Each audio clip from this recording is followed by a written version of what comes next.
সারা দেশের 12টি সিটি কর্পোরেশনের মেয়রকে অপসারণ করে প্রশাসক নিয়োগ দেওয়া হয়েছে। সোমবার স্থানীয় সরকারি বিভাগ থেকে এ সংক্রান্ত 2টি প্রজ্ঞাপন জারি করা হয়েছে।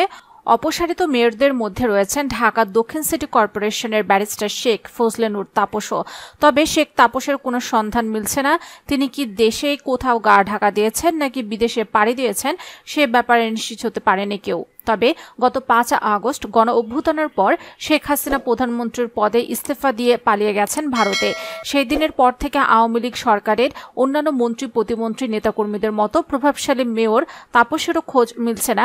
তবে অনেকে বলেছেন শেখ হাসিনার পদত্যাগের আগে থেকেই অনেক মন্ত্রী এমপি গা ঢাকা দিয়েছেন, যাদের মধ্যে কয়েকজন গ্রেফতার হলেও বেশিরভাগ আছেন আত্মগোপনে।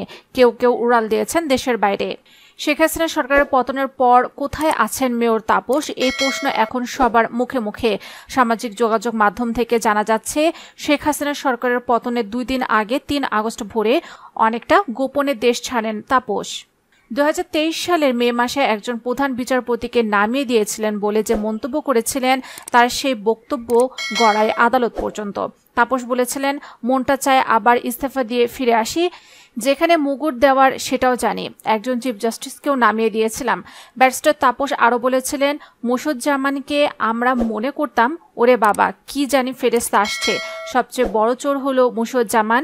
যে সকল সুশীলরা আমাদের বুদ্ধি দিতে যাবেন, সে সকল সুশীলদের আমরা বস্তায় ভরে বুড়িগঙ্গা নদীর কালো পানিতে ছেড়ে দেব।